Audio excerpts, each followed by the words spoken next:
5 oras bago sa Raiden Castle, lahat ng 9 na miyembro ng expedition team, handa na sa set out. Sinasabi ni Lowell na aalis na siya ngayon, sinasabi ni Greed na oo. Umaasa siya sa kanyang pamamahala sa teritoryo sa panahon ng expedition, Lowell. Sinasabi ni Lowell na dapat alam niya na ito, ngunit ang expedition team ay nilikha na may layuning linisin ang mga 15 dungeon sa loob ng 90 araw, at sa gayon ay nakatuon sa pag-atake at paglilinis ng mga bagay ng mabilis.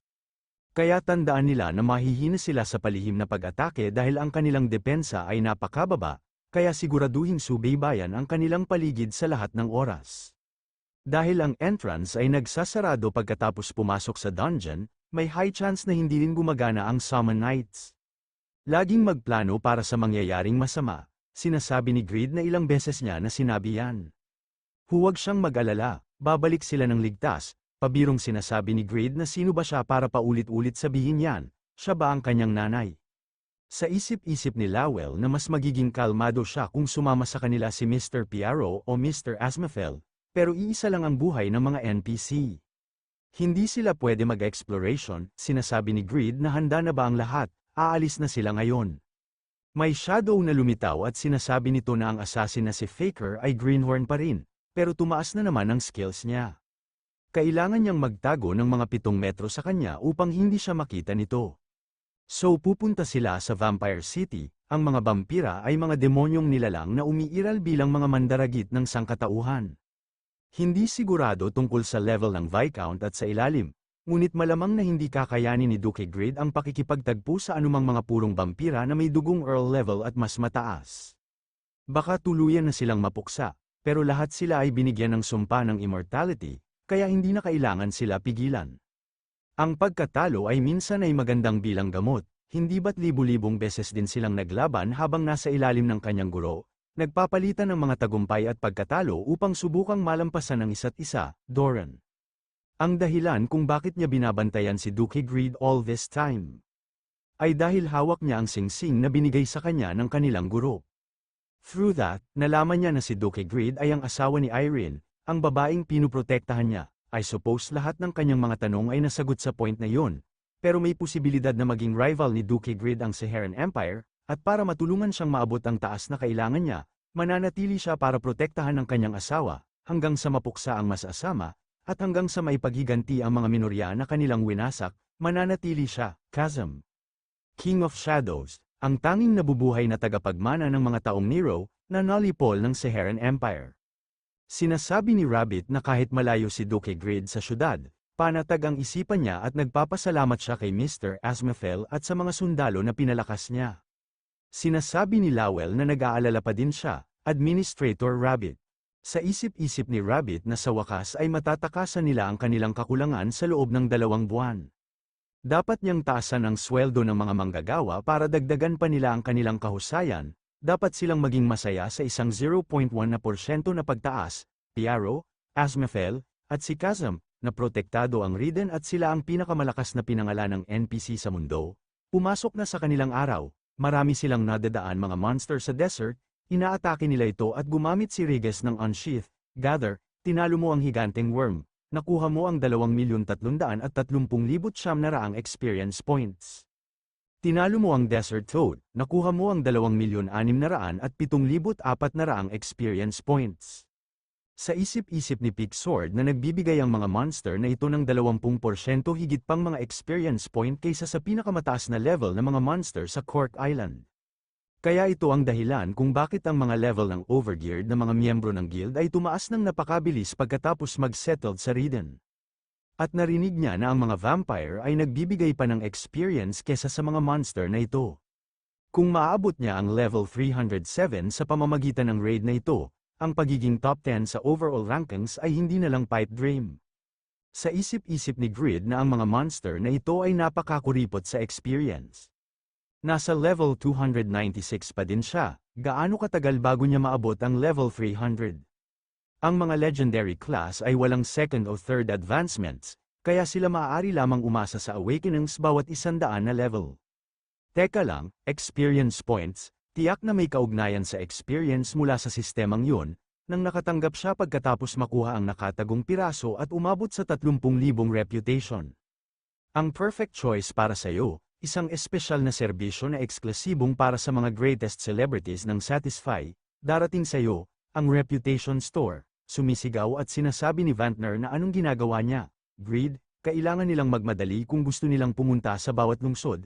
Sa isip-isip ni Greed na parang gintong karuwahe ng militar, siya lang ba ang nakakakita nito? I-reveal sa iyo ang ating mga luxurious good, ang VIP, sweet candy. Isang maliit na candy, isang soft, non-artificial sweetness, ang lasa nito ay pinakamataas na kalidad. Walang kemikal na kasama sa paggawa ng candy na ito. Epekto, kung maglalagay ka ng matamis na candy sa iyong bibig, ang lahat ng iyong istatistika ay tataas ng 30% sa loob ng 5 minuto. Maaari mong bilhin ang item na ito ng 5 beses lamang bawat account. Price, 20,000 reputation, good look ang sunglasses, parisukat na salaming pang-araw. Ang angled, malalaking frame nito ang charm point nito. Malaki na sila para itago ang kalahati ng mukha mo, kahit isang pangit na lalaki ay gagwapo sa tulong nito. Epekto, gagwapo ka, hindi talaga nagbabago o tumataas ang mga istatistika ng iyong hitsura. Ang accessory na ito ay walang ibang epekto bukod sa aesthetic effect nito. Price, 5,000 reputation, sa isip-isip ni Grid na kapaki-pakinabang na mga kalakal, basura, at iba pa. Sa kabuuan, mayroong humigit kumulang 30 bagay na nakadisplay. Anyways, iisa lang ang hinahanap niya ngayon, at ito na. Pull it all, ito ay isang random na vending machine. Ipasok lamang ang 999 na reputation dito, at makakabili ka ng anumang item sa tindahan ng random sa murang presyo. Limited edition items hindi kasama, price, 999 na reputation. May set na pagkakataon na ma-pull ang experience buff potion. Sa isip-isip ni Grid na ang Satisfy ay walang maximum level cap, kaya may kaunti hanggang walang experience boosting items upang mapigilan ang malaking level gap sa pagitan ng mga player. Ang Reputation Store ay talagang nakukuha dito. Gaano man kahigpit ang mga kondisyon, ang pagkakataong makakuha ng experience buff potion ay sulit ang problema. At 999 na reputation bawat play, kahit 1,000 reputation pa ito. Sobrang mura, reputation na pwedeng kumita sa pamamagitan ng produksyon. Unique item production, 150 legendary item production, 500. O hindi, isang bust, gaano kasama, better luck next time. Tumatawa at sinasabi ni Grid na may mga duds din, how cheeky. Walang paraan na makakakuha siya ng magandang bagay sa unang pagsubok. Dalawa na lang, maghila pa siya ng 2 beses. Ito ang Reputation Store. Kung tutuusin, magandang hairpin, isang fancy. Gusto ito ng mga babae bilang regalo, timbang, 0.1. Ang pinakamasarap na skewer sa mundo, isang meat skewer na ginawa sa hind leg meat ng isang hellhound na 100 araw na lunas, pagkatapos ay mantikilyahang pakapal ng secret sauce. Ipinagmamalaki ang mataas na kalidad na lasa na kahit ang gourmet dragon, mga raider, ay nasisiyahang kumain. Sinasabi ni Grid na kung gaano kaganda ang isang hairpin at ilang masarap na karne para sa mas mababa sa 2,000 reputation. I bet ang hairpin na ito ay mukhang perfect lang kay Irene. Sinasabi ni Grid na ibalik nila ang reputation points, bumalik sila mga manloloko. Sinasabi ni Zednos na nagsusumikap ang Guildmaster. Baka madagdagan ng guild merge ang sense of duty niya. 13 Vampire City, sinasabi ni Pan na heto na. May ilang mga bagay na dapat nilang bantayan bago sila pumasok. May cliff na bumababa ng halos 12 meters pagkapasok nila.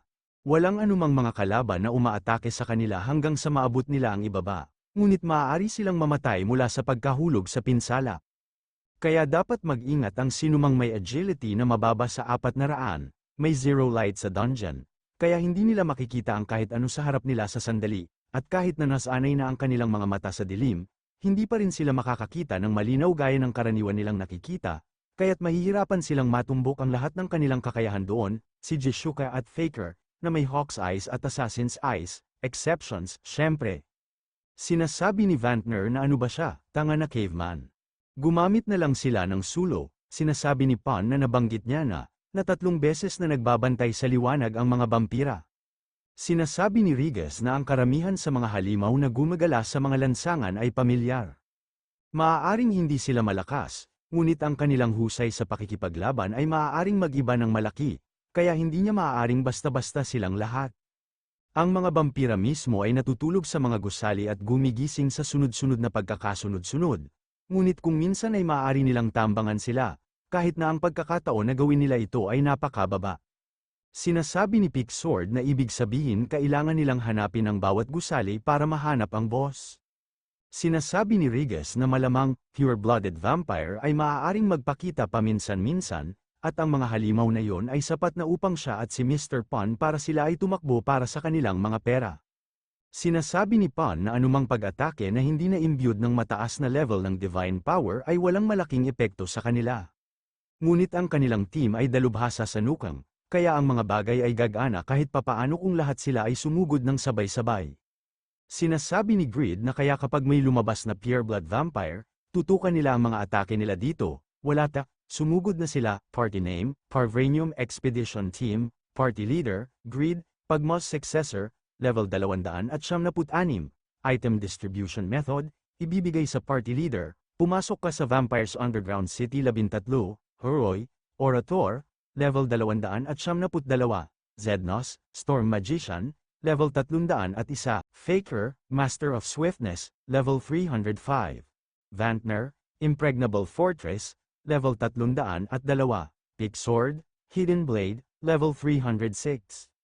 Regis, Azura, level 307, Fawn, Spear Knight, level 307. Jishuka, Red Flame Archer, level 305, na-sealed off na ang papasok ng dungeon. Na-block na ang contact sa labas. Hindi ka makakatakas sa dungeon maliban na ang dungeon boss ay natalo o patay ka na. Sinasabi ni Grid ang dilim talaga dito, nahuli na sana ang guard niya kung hindi sinabi ni Pan nito kanina. Mabilis siyang masasanay sa dilim, may mga pulang ilaw na pumupunta dito, ano ba yan? Sinasabi ni Vantner na ito ay isang swarm bats, Grid's Shields, Prototype A, nilikha gamit ang Divine Shields bilang base nito, pinagsasama nito ang kapwa High Defense at Magic Resistance.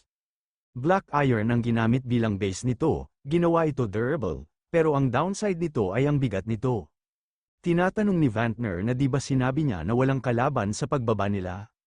Gumamit siya ng kasanayan sa simula pa lang, humihingi ng paumanhin si Pan at sinasabi nito na hindi niya alam na magbabago ang dungeon pattern. Gumamit si Vantner ng Guard of Steel, sa loob ng 3 minuto, tataas ng 30% ang iyong depensa habang tataas ng 50% ang iyong resistance sa pagbukas at paghiwa.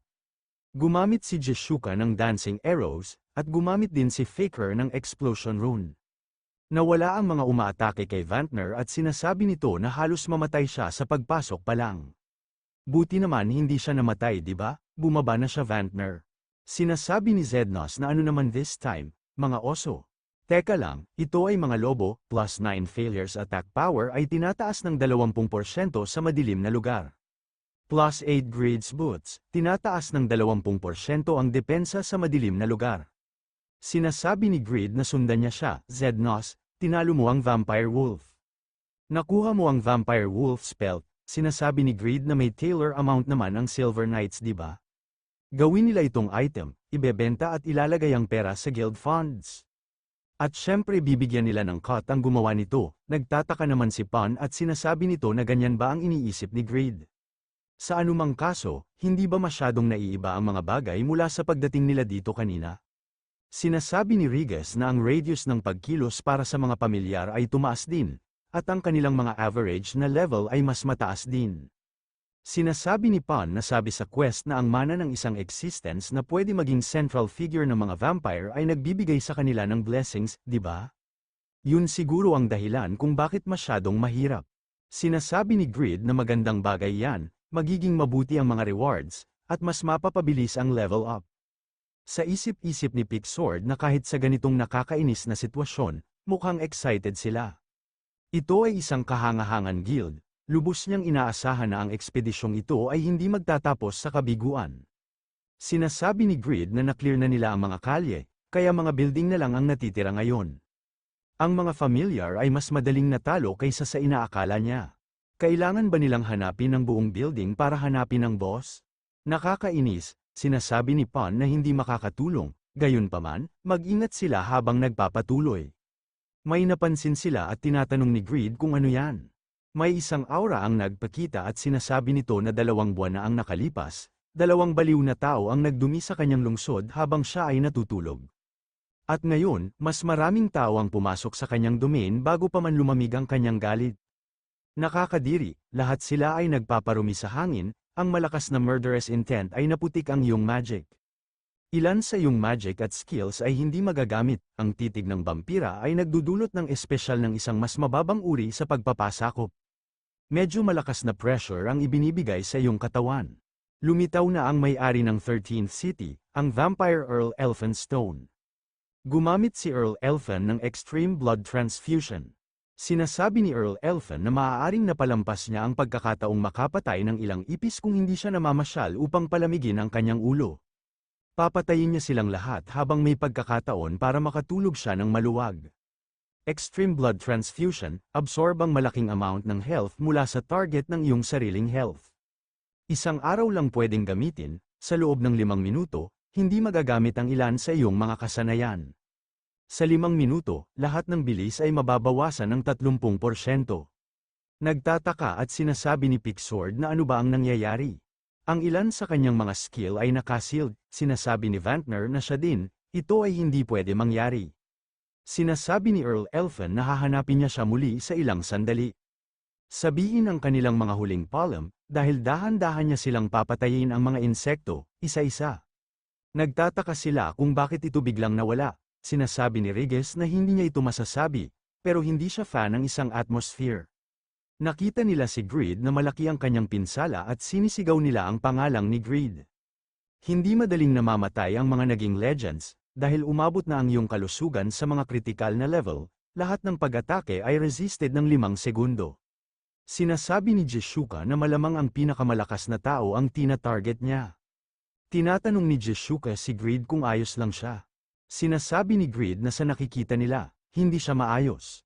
Sa isip-isip ni Greed na hindi siya makapaniwala na kailangan niyang sayangin ang parehong passive skill na immortal at isang bahagi na nagkakahalaga ng 10 ginto.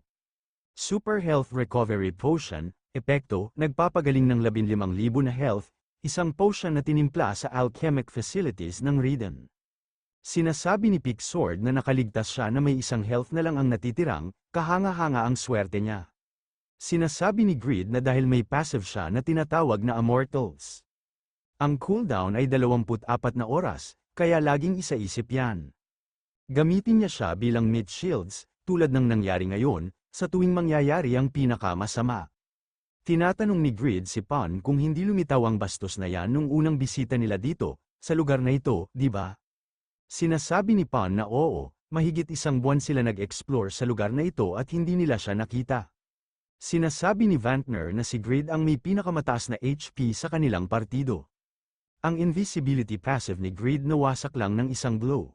Sinasabi ni Faker na walang sign ng presence niya, instantaneous din ang casting niya kaya hindi niya ito mablock. Sinasabi ni Zednos na so ibig sabihin, isang tao ang mamamatay sa tuwing lumilitaw siya. Sa point na ito, hindi ba mas mabuti na mag-wage na sila ng all-out war? Sinasabi ni Jishuka na marahil ay hindi nila maiiwasang maubos, gayunpaman, dahil sila ay nakasealed. Sa isip-isip ni Greed na sa kabila ng high insight niya, hindi niya siya napansin kahit konti. And on top of that, parang kasing lakas siya ng Helgao, if not stronger. Kung umabot siya sa level 300 at nakuha ang kanyang third awakening, baka maramdaman niya ang kanyang presence at makapaghiganti. Pero 276 pa lang ang level niya.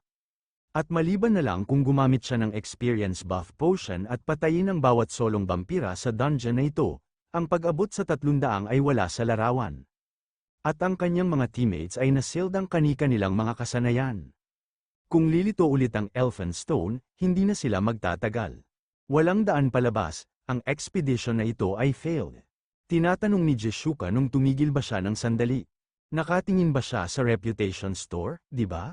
Narinig niya may experience buff item doon, sino ang nakakaalam, maaaring mas matagal kaysa sa iniisip nila para muling lumitaw ang vampira na yun. Ang cooldown times ay genetically programmed upang maging proportional sa kung gaano matatag ang isang bagay, pagkatapos ng lahat. Remember ang puker monsters mula sa Skeleton Island. Nagdura sila ng acid sa eksaktong 7 minutong pagitan pagkatapos ay tumakas. Kahit na ang 0.1 na chance ay isang posibilidad na kailangan nilang gawin. Maabot niya ang level 300 habang may oras siya, di ba? Sinasabi ni Pan na tulad ng inaasahan ng top player ng LTS, sinuri niya at tinatasa ang mga bagay ng napakabilis. Iniisip niya ba na mag-hunt ang lahat at ibuhos ang lahat ng experience kay Grid, tama ba? Sinasabi ni Vantner na iilan sa kanila ang tiyak na mamamatay kapag nagpakita ang vampira na yun habang abala sila. Nalilito at nagtataka si Grid at sinasabi nito na tandaan nila, ito ay ang kanyang quest, hindi niya hahayaan ilagay silang lahat sa panganib. Sinasabi nilang lahat na hoy Guildmaster, umupo lang ng tahimik na nakabuka ang kanyang bibig, sobrang saya ni Grid at parang gusto na umiyak, at sinasabi nito na sigurado ba sila. Hindi nila pinapansin si Grid at nakahanda sila magsakripisyo para kay Grid. Masaya sila gawin ito para sa kanya. Ang baby bird ay maaaring lumipad sa kanyang pugad.